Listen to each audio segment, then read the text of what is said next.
There are probably four main themes in science fiction: the space invasion scenario, the time travel story, the mad scientist horror theme, and the underwater adventure. All these themes come from books written more than a century ago. Books like H.G. Wells' War of the Worlds, The Time Machine, The Invisible Man, and Jules Verne's 20,000 Leagues Under the Sea. I've often wondered what the draw is to stories set beneath the sea, but then I realised that the ocean is just fluidic space and is still, to this day, a mysterious and alien frontier. For those not entirely familiar with the original story, 20,000 Leagues charts Nemo's adventures on board the Nautilus, a vessel that was built in secrecy and roamed the seas in a self-imposed exile, beyond the reach of governments.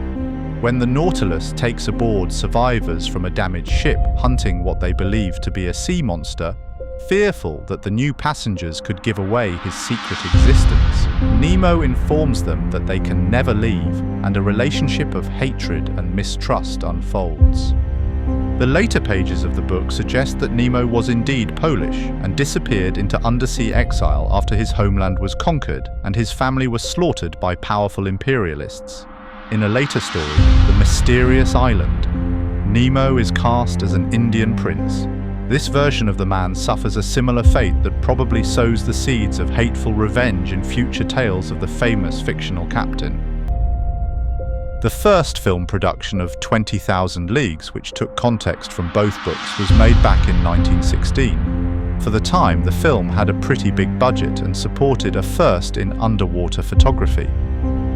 However, it is probably the 1954 film that the story is best well known for. Starring Kirk Douglas and James Mason, it was the most expensive and ambitious production in Hollywood at the time, costing in the region of $9 million.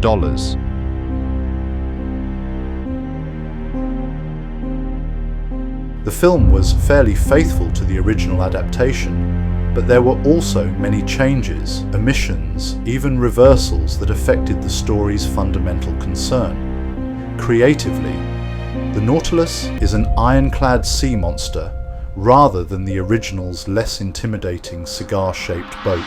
The sub is now an atomic-powered vessel as opposed to the original electrically powered idea.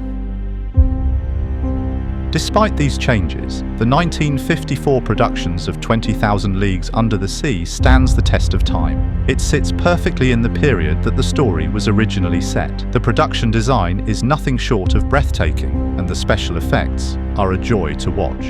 It's a technical marvel that certainly paved the way for other underwater epics.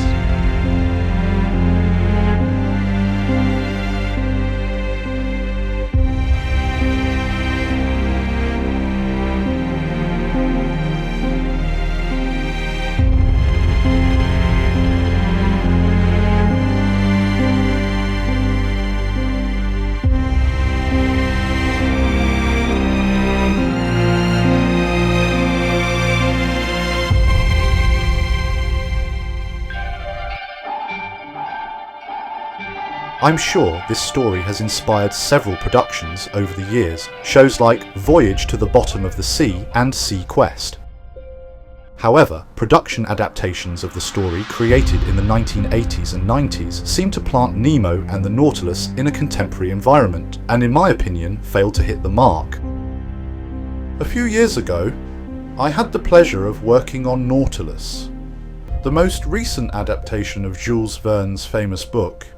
It's not every day you get to work on projects that are so close to the heart. This is a 10-part series that is kind of a Nemo origin story that was originally commissioned by Disney. I loved that it was a period drama, and it was amazing working with some of the production design people that conceptualized and built a world that is 20,000 leagues under the sea. I think there is a place for the classic underwater seafaring adventure. Long may we get to see new stories of Captain Nemo and his famous submarine, the Nautilus.